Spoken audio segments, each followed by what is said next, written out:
La coalition nationale de femmes leaders pour la parité en République démocratique du Congo a déposé un mémorandum le mercredi dernier au Palais de la Nation dans le souci d'alerter les autorités sur les blocages de la sortie du gouvernement central. Sur ces, une déclaration a été lue par la présidente de cette structure, Mme Patricia Maïcha. Alerte sur les blocages de la mise en place des institutions politiques en RDC. Nous, membres de la coalition nationale des femmes leaders pour la parité en RDC, candidates aux élections de décembre 2023, animées d'une ferme volonté de servir et de contribuer au développement de notre pays. Consternés par la misère et la souffrance dans laquelle croupit la population actuelle, sont fortement touchés par les retards observés dans la mise en place de toute institution politique de la République. Partant des attentes exprimées par la population lors de la campagne électorale de décembre 2023, à laquelle nous avons mouillé les maillots pour la réélection de son Excellence Messier le Président de la République, nous sommes au regret de signaler que la matérialisation de la vision du chef de l'État souffre des suites de ces retards si hauts épinglés, pendant que les préoccupations majeures de la population attendent des réponses adéquates des institutions politiques une fois installées. C'est pourquoi nous fustigeons la lenteur observée dans la mise en place effective de toutes les institutions et la complaisance dont fait montre certains acteurs politiques impliqués. Pour cet effet, nous décrions les faits ci-après. La confiscation du pouvoir de désignation par le membre du Présidium,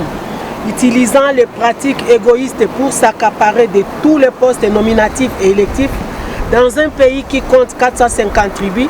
145 territoires, 4 zones linguistiques, 7 zones géographiques, sans consultation et concertation préalable aux autres membres de l'Union sacrée de la nation. Malheureusement, ces pratiques promeuvent la division, le népotisme et des frustrations au sein de cette méga plateforme composée de plus de 450 partis politiques signataires de sa charte. L'imposition du principe ticket gagnant par les autorités morales des partis politiques, devenu un mode usuel qui limite l'indépendance du choix et l'expression démocratique des électeurs et des candidats aux élections du second degré. La léthargie observée dans la formation du gouvernement, dans le renouvellement des animateurs de la Cour constitutionnelle, dans l'installation des bureaux définitifs des assemblées nationales et du Sénat. Eu égard à ce qui précède, nous, membres de la coalition nationale de femmes leaders pour la parité ici représentées, recommandons ce qui suit. À son Excellence, Monsieur le Président de la République, chef de l'État, garant du bon fonctionnement des institutions, avec l'expression de nos hommages le plus déférents, d'intervenir à toute urgence pour mettre à l'ordre au sein de cette méga plateforme pour booster le fonctionnement de tous les organes et de placer au sein des institutions des hommes et des femmes dignes et des technocrates capables de matérialiser sa vision pour l'intérêt général du peuple congolais. À son Excellence Madame la Première Ministre, tout en saluant les choix portés par son Excellence Monsieur le Président de la République en désignant une femme abriguée à ces postes longtemps occupés par les hommes, fruit du plaidoyer que nous avions mené avec le concours des autres acteurs, de ne ménager aucun effort pour former en toute urgence son gouvernement, que nous souhaitions être respectueux des représentations géopolitiques et de la parité homme-femme selon les critères de la méritocratie. Aux acteurs politiques, toutes tendances confondues, de privilégier l'intérêt supérieur de la nation en développant des valeurs républicaines qui appellent à la cohésion nationale et d'abandonner des attitudes qui frisent le népotisme, la corruption, la haine et toute autre forme d'antivaleur. Aux honorables députés nationaux et sénateurs de jouer pleinement leur rôle en toute indépendance